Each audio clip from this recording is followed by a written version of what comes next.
Hold your fire. October 14, 1943. 24,000 feet above Schweinfurt, Germany. The air is thin and bitter cold, slicing through oxygen masks and flight jackets. Frost crawls along the inside of the plexiglass turret as the B-17 shudders under the steady strain of 4 engines pushed near their limits. Below, the German countryside is a patchwork of gray cloud and distant farmland, already scarred by bomb craters and smoke columns rising from earlier raids. Technical Sergeant Robert "Bob" Hayes rotates slowly in the ball turret beneath the bomber's belly. The world hangs upside down beyond the glass. His twin .50 caliber Browning machine guns rest silent, barrels frosted, ammunition belts feeding smoothly into the cramped sphere. Every movement is deliberate. There is no room for panic here. The intercom crackles. Bandits 12 o'clock. Long range. Hold your fire. Hayes hears it clearly. Everyone does. That command is drilled into them from training onward. Fire too early and you reveal the formation's range. Fire too early and the fighters adjust, line up, and return with coordinated attacks that shred bombers apart. Hold your fire. Ahead, tiny black specks grow larger against the pale sky. Messerschmitt Bf-109s. Their silhouettes sharpen as they close the distance, wings flashing as they maneuver into position. Hayes tracks them automatically, hands steady on the grips, feet braced against the turret pedals. He knows the doctrine. Wait until they commit. Wait until they are close enough that every round counts. But something is wrong. The fighters are not spreading out. They are not probing the formation. They are coming straight in, fast, aggressive, closing head-on toward the lead elements. Hayes watches their noses dip, sees the glint of gun ports. He feels a pressure in his chest that has nothing to do with altitude. The intercom again. Hold your fire. Wait for the call. Hayes keeps watching. The fighters are inside 1,000 yards now. 800. 700. At this speed, seconds vanish. He has seen this before. German pilots who wait until the last moment, then unleash everything at point-blank range. Concentrated fire. One pass. One bomber gone. The formation tightens instinctively, bombers shuddering in the disturbed air. Tracers from other aircraft remain silent. Doctrine holds. Hayes makes a decision that will define the next 10 seconds of his life. He squeezes the triggers. The ball turret erupts with sound and vibration. The Brownings hammer, their recoil shaking the sphere as bright streams of tracer arc upward into the approaching fighters. The sound is deafening, a metallic roar that fills the turret and rattles his bones. Spent casings tumble away into the sky below. On the intercom, someone shouts his name. Someone swears. Someone yells to cease fire. Hayes does not stop. The tracers tear through the air ahead of the formation, not aimed at a single aircraft but at the space they must pass through. The fighters react instantly. One rolls hard to the left. Another pulls up sharply, breaking the perfect approach they had been building. Their timing collapses. A burst from Hayes' guns walks across the nose of a Bf-109.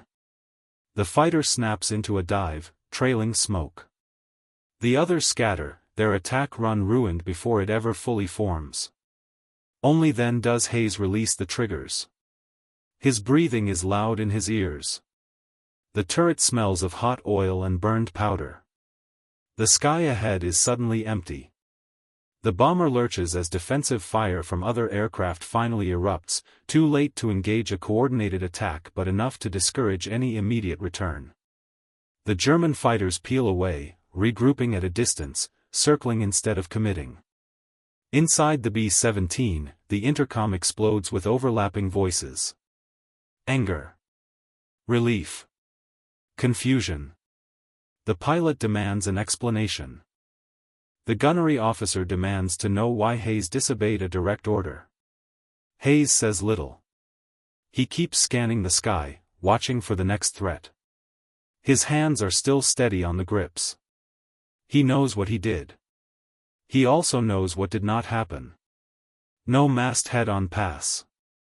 No converging fire ripping through the cockpit and nose.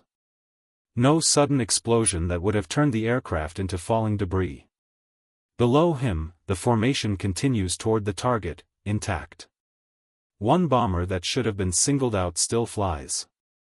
Doctrine says patience saves lives. Experience says sometimes hesitation gets you killed.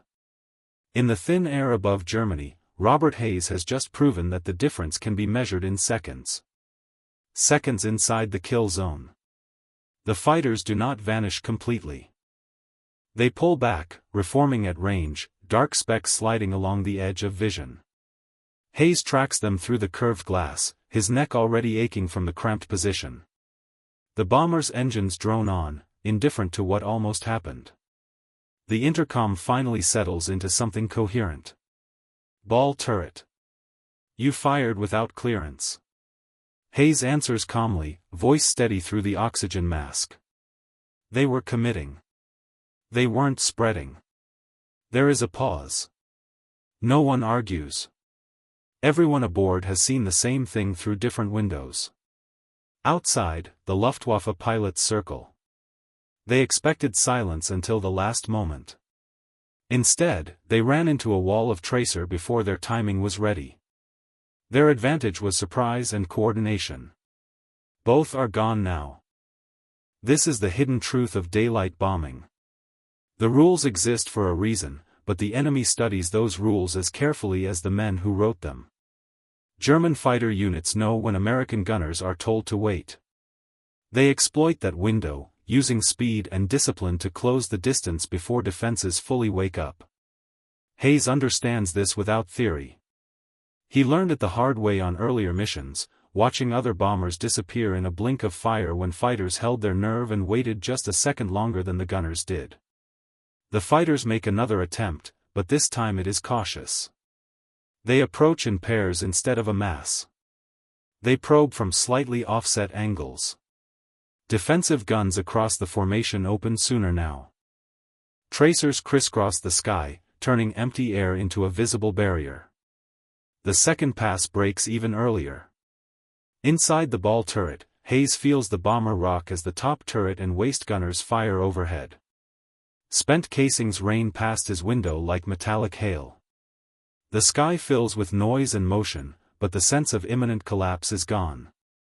The Germans are no longer dictating the engagement. Minutes stretch. The formation presses deeper into enemy territory. Flak begins to appear, black bursts punching holes in the sky. The fighters drift farther out, waiting for a better moment that never quite arrives. Only then does the pilot come back on the intercom. His voice is controlled, professional. Ball turret. You're going to explain that after the mission. Hayes acknowledges. He knows there will be consequences. Disobeying fire discipline is not a small matter. It risks ammunition waste, reveals range, and can invite counter-tactics. On paper, he broke the rules. But paper does not sit at 24,000 feet with fighters closing fast. As the bombers approach Schweinfurt, the industrial heart of German ball-bearing production, the flak thickens. Explosions rock the aircraft, rattling teeth and instruments. Hayes keeps scanning below and ahead, watching for the telltale shapes of climbing interceptors. He thinks about the moment he fired. The instant before it. The calculation that happened without words. Speed. Angle. Intent. The fighters were not testing. They were committing. Waiting would have given them the perfect shot. The bombs fall. The aircraft lurches upward as weight drops away. Smoke rises from the target area in heavy columns. The formation begins its long turn for home. This is when losses often spike. Fighters love a bomber that has completed its run and is heavy with damage. The Germans try once more. This time they come from below and behind, climbing through the bomber stream. Hayes swivels the turret, tracking a Bf-109 that flashes into view. He fires a short burst. The fighter snaps away, not waiting to see where the tracers finish. Across the formation, other gunners are doing the same. The tempo of defense has changed. The Germans sense it. Their passes are rushed. Their fire less concentrated. They are reacting instead of executing. An hour later, the bomber limps back across the coast. One engine coughs but holds. The sky slowly empties of enemies. The North Sea spreads out below, gray and endless. Only now does the tension begin to drain.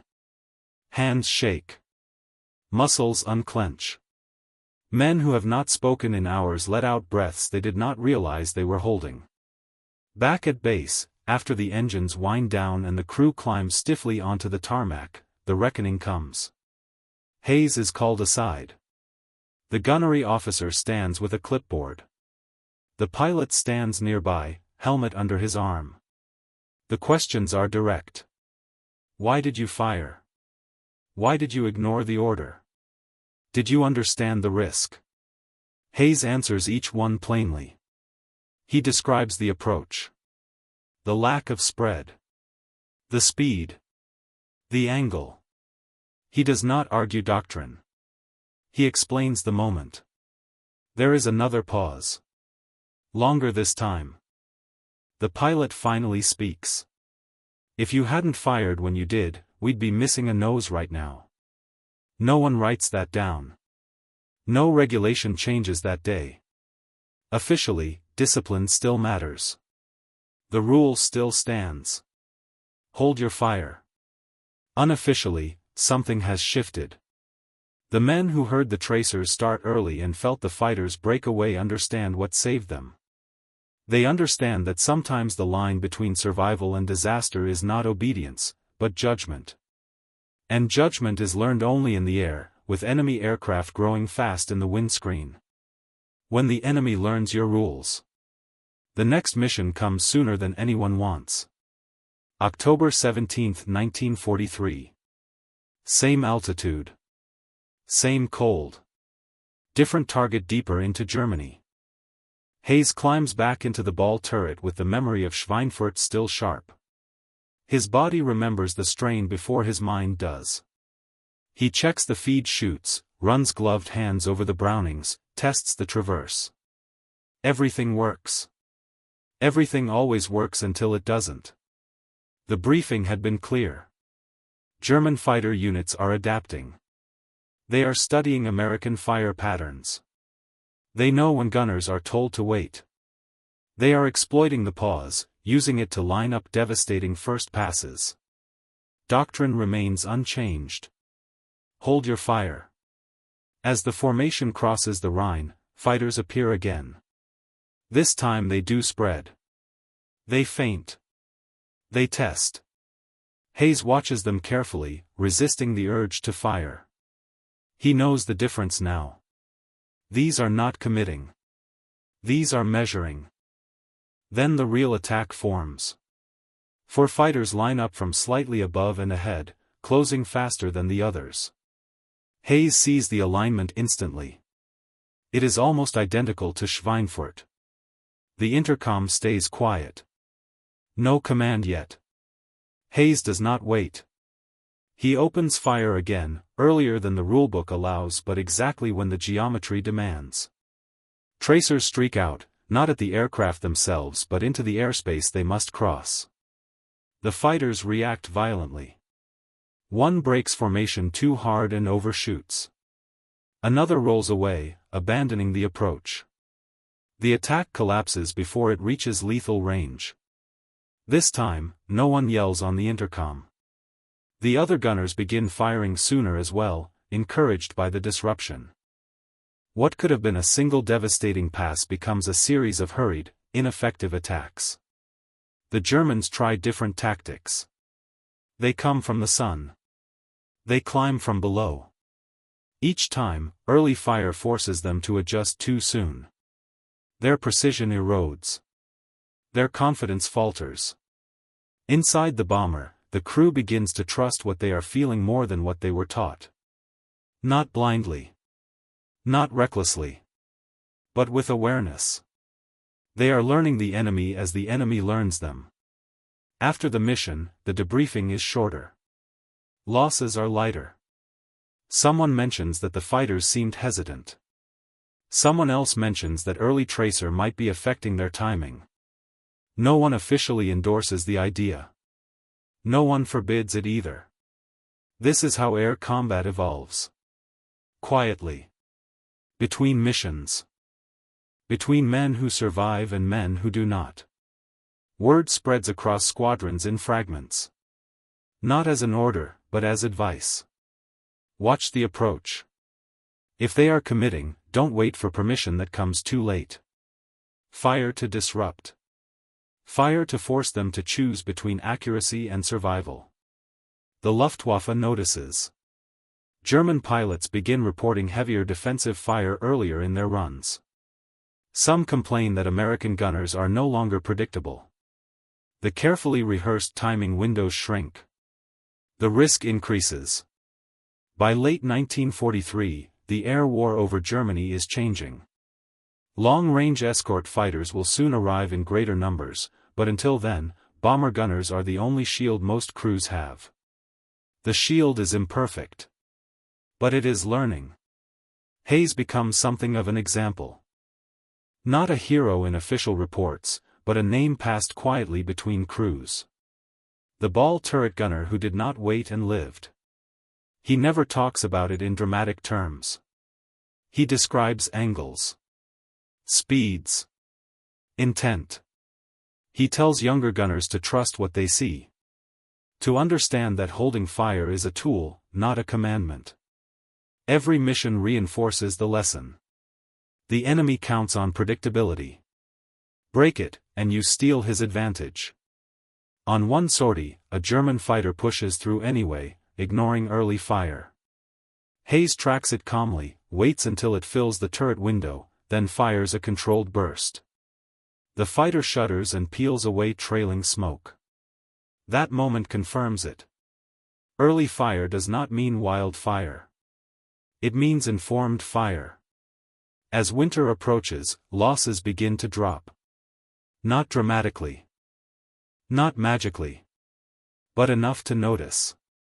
Enough that men start coming back who might not have before. The cost remains high. The sky is still lethal.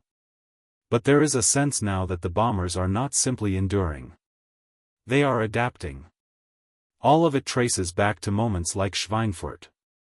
To gunners who recognized commitment and refused to wait for permission to survive. The rule still exists. But so does the exception. And in the cold air over Germany, exceptions save lives. The weight of responsibility at 24,000 feet. December 20, 1943. Over central Germany. The sky is hard and colorless, the kind of winter blue that offers nowhere to hide. Frost coats the inside of the ball turret again, and Hayes can feel the cold even through layers of wool and leather. Each breath fogs the glass for a split second before the airflow clears it. The war has changed, but it has not become easier. German fighters still come. Sometimes fewer. Sometimes in different shapes. Focke-Wulf 190s now mix with Messerschmitts, heavier, faster, armed with cannon meant to rip bombers apart in a single pass. The danger remains absolute. Hayes listens to the intercom chatter as the formation settles into crews. New voices now. Replacement crews. Men who have not yet learned how fast theory collapses under closing speed. When the fighters appear, the tension is familiar. Hayes tracks them, feeling the same internal calculation begin. Distance. Closure rate. Intent. Are they testing or are they coming to kill? One group peels away early. Another does not. The command comes down. Hold your fire. Hayes holds. This time it is correct. The fighters are probing, trying to draw early tracers. They break off, searching for a better angle. Minutes later, the real threat forms. 3 fighters align below the formation, climbing hard, noses steady. Hayes sees the geometry lock in. The attack is clean. Too clean. He fires. Not long. Not wildly. Just enough. The fighters react immediately. One breaks upward. Another rolls inverted. The third hesitates for a fatal second too long and flies straight into converging fire from the waist guns. The fighter disintegrates in a flash of flame and debris. Hayes watches it fall away until it disappears into cloud. He does not cheer. He does not speak. He moves on to the next threat. This is the burden the rulebook never mentions. Every decision carries weight. Fire too early and you risk waste and exposure. Fire too late and men die. The responsibility sits alone in the turret, with no time to ask permission and no room for doubt. After the mission, one of the younger gunners approaches Hayes quietly. He asks how he knew. Hayes thinks for a moment before answering. "You don't know," he says. "You decide." That answer spreads. Not as bravado, but as truth. By early 1944, escort fighters appear more often. P-51 Mustangs slash through the sky, hunting the hunters. The Luftwaffe's freedom to mass attacks begins to shrink. But the bomber gunners remain vital. Fighters slip through. Attacks still form. And the lesson endures. Hayes completes his tour in the spring. He has survived missions that erased entire crews. He has watched friends vanish in fireballs that left no wreckage to mourn. He leaves the turret for the last time knowing that survival was never about luck alone. It was about judgment under pressure. Years later, doctrine will evolve. Defensive fire concepts will change. Analysts will note how disrupting timing can be as lethal as accurate aim. But none of that matters to the men who lived it. They remember the moment when waiting would have meant dying. The second that saved an aircraft. April 1945. The war in Europe is collapsing inward. The skies are quieter now, but not safe. Hayes is long gone from combat, but the lesson he learned remains in the air with every crew that flies. On one of the last deep missions, a young ball turret gunner named Private Frank Miller faces the same geometry Hayes once did. Fighters approach fast and tight. The order to hold fire echoes in his headset. Miller remembers what he was told. Watch intent. Watch commitment. He fires early. The fighters break. The bomber survives. The crew lands together. No report credits the decision. No medal marks the second when it mattered.